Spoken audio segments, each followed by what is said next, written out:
आप देख रहे हैं निष्पक्ष दस्तक, मैं हूं राजेंद्र यादव।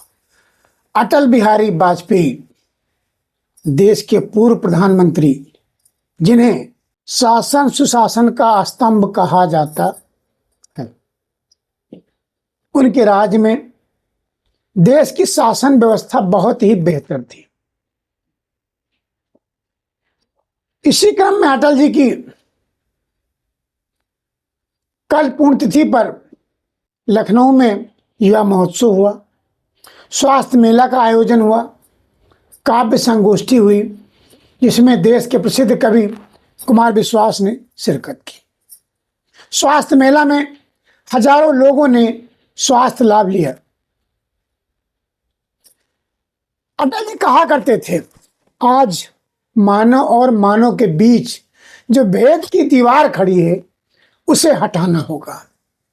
इसके लिए राष्ट्रीय अभियान की आवश्यकता है।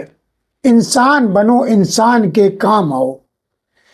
केवल नाम से ही नहीं, रूप से ही नहीं, शकल से नहीं, हृदय से, बुद्धि से, संस्कार से और ज्ञान से इंसान बनो।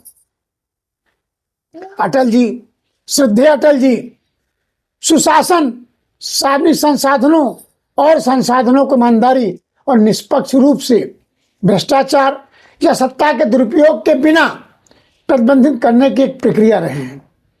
यह सुनिश्चित करता है कि कानूनों का पालन किया जाए, मानवाधिकारों की रक्षा की जाए और समाज की जरूरतों को पूरा किया जाए।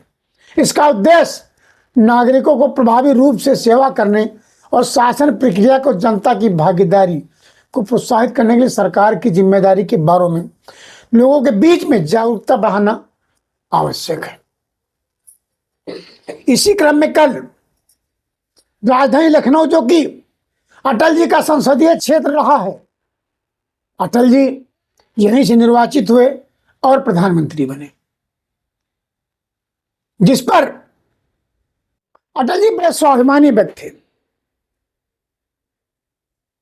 एक घटना याद आती, कहीं सभा चल रही थी तो किसी ने कहा कि दहेज में मुझे कश्मीर दे दो, मैं आपसे शादी कर लूंगी। अटल जी ने पढ़ के तुरंत जवाब देते हुए कहा, आप मुझे पूरा पाकिस्तान दे दो, मैं आपसे शादी कर लूंगा। अटल जी बड़े विद्वान,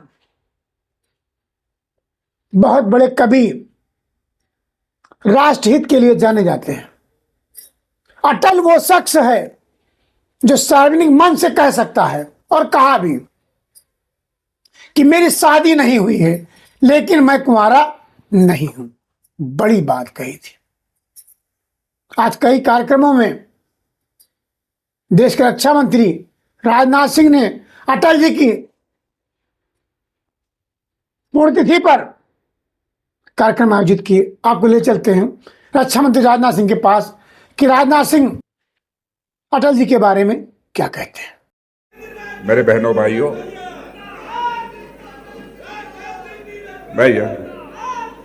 मेरे बहनों भाइयों, मैं लखनऊ संसदीय निर्वाचन क्षेत्र से आप सब ने मुझे सांसद चुना है। इसी संसदीय निर्वाचन क्षेत्र का प्रतिनिधित्व लंबे समय तक प्रणीत अटल बिहारी वाजपेयी जी ने किया है, और मैं ये अपना सौभाग्य मानता हूं कि जिस संसदीय निर्वाचन क्षेत्र का उन्होंने प्रतिनिधित्व किया, उसी संसदीय निर्वाचन क्षेत्र का प्रतिनिधित्व करने का अवसर मुझे प्राप्त हुआ है। उनकी इस लखनऊ संसदीय निर्वाचन क्षेत्र के संबंध में क्या अपेक्षाएं थीं, लखनऊ को कैसा बनाना चाहते थे, उसकी अच्छी तरह मुझे जानकारी थी, क्योंकि उनके साथ मंत्रिमंडल में भी मैं काम कर चुका हूं। उनके रहते ही मैं भारतीय जनता पार्टी के राष्ट्रीय अध्यक्ष की जिम्मेदारी भी संभाली है। बराबर वह लखनऊ के संबंध में, लखनऊ के विकास के संबंध में व्यक्तिगत रूप से मुझसे चर्चा करते रहते थे। अटल जी क्या थे, अंतर्राष्ट्रीय जगत में उनकी किस प्रकार की ख्याति थी, उससे आप सभी अच्छी तरह परिचित हैं, इसलिए बहुत विस्तार में जाकर मुझे बतलाने की कोई जरूरत नहीं है। लेकिन हम सब ये सौभाग्यशाली मानते हैं अपने को कि अटल जी ने हमारे इस लखनऊ का लंबे समय तक प्रतिनिधित्व किया और प्रधानमंत्री बने तो इसी संसदीय निर्वाचन क्षेत्र का सांसद रहते हुए वे भारत का प्रधानमंत्री बने। का मस्तक उन्होंने ऊंचा किया है। बहुत सारी घटनाओं की चर्चा नहीं करना चाहता, कैसे अंतर्राष्ट्रीय जगत में उन्होंने भारत की का मस्तक ऊंचा किया है, क्योंकि मैं सांसद हूं, जनता के मूड को भी अच्छी तरह समझता हूं और अपने संसदीय निर्वाचन क्षेत्र की जनता के मूड को मैं विशेष रूप से मैं समझता हूं। इसलिए आज के अवसर पर तो मैं अपनी तरफ से भी और पूरे अपने संसदीय निर्वाचन क्षेत्र के, मैं आज रक्षा मंत्री के रूप में नहीं बोल रहा हूं, एक सांसद के रूप में बोल रहा हूं, अपने पूरे संसदीय निर्वाचन क्षेत्र की तरफ से मैं श्रद्धेय अटल बिहारी वाजपेयी जी की स्मृति को नमन करता हूं।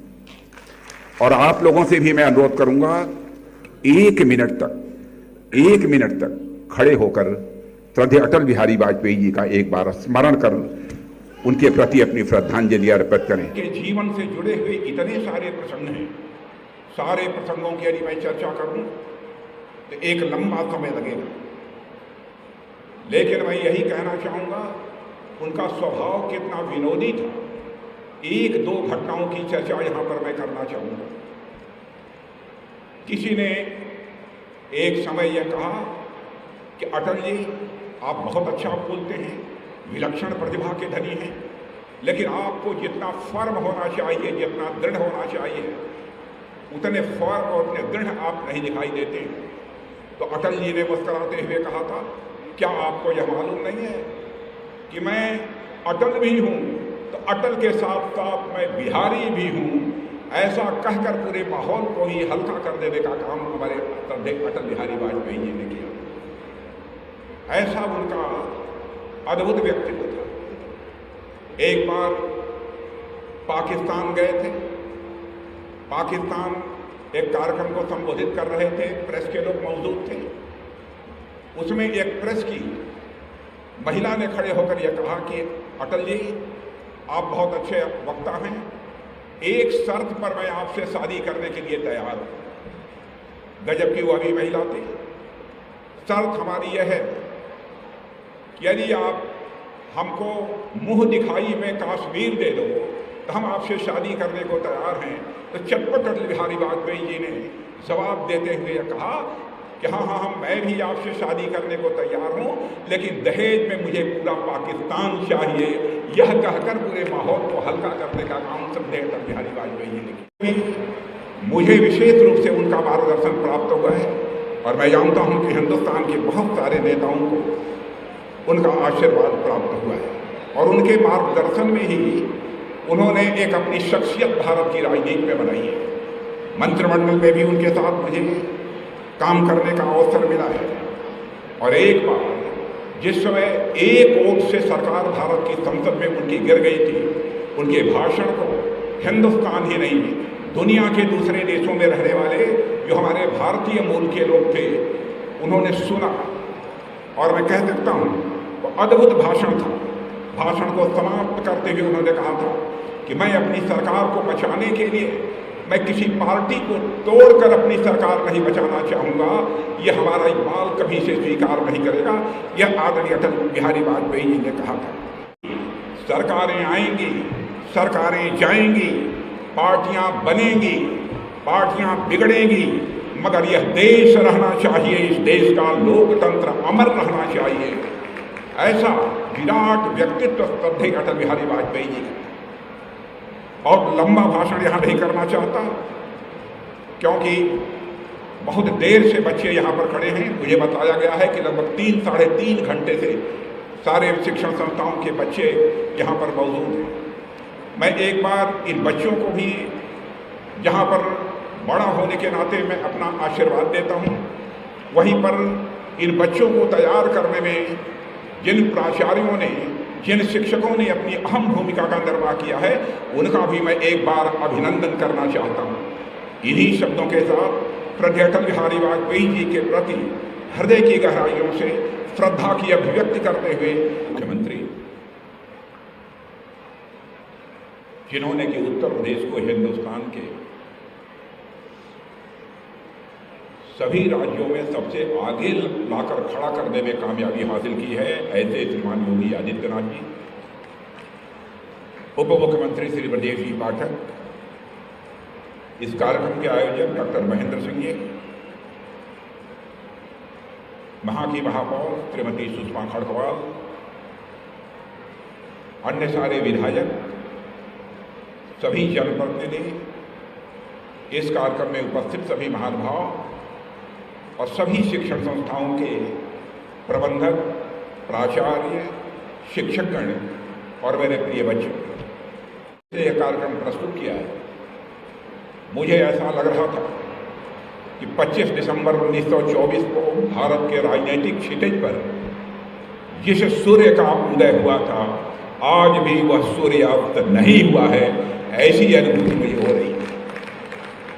श्रद्धेय अटल बिहारी वाजपेयी जी के व्यक्तित्व और कर्तृत्व से मैं समझता हूं भारत ही नहीं बल्कि दुनिया के देशों के बहुत सारे लोग अच्छी तरह से परिचित हैं, और विशेष रूप से लखनऊ के लोग तो अटल जी से काफ़ी हद तक परिचित हैं। हम लोग जानते हैं कि जहाँ पर वह एक विलक्षण प्रतिभा थी, वहीं पर एक अद्भुत सरलता उनके व्यक्तित्व में स्वाभाविक रूप से हम सबको देखने को मिलती थी। आपने सुना, आज जो वर्तमान समय में राजनाथ सिंह लखनऊ के सांसद हैं, देश के रक्षा मंत्री हैं, कितने श्रद्धा भाव से अटल जी को श्रद्धांजलि अर्पित करते हैं और युवाओं से आग्रह भी करते हैं कि अटल की आत्मीयता को, अटल के विचार को आत्मसात कीजिए और राष्ट्र हित में आगे बढ़िए। तब तक के लिए आप देखते रहिए निष्पक्ष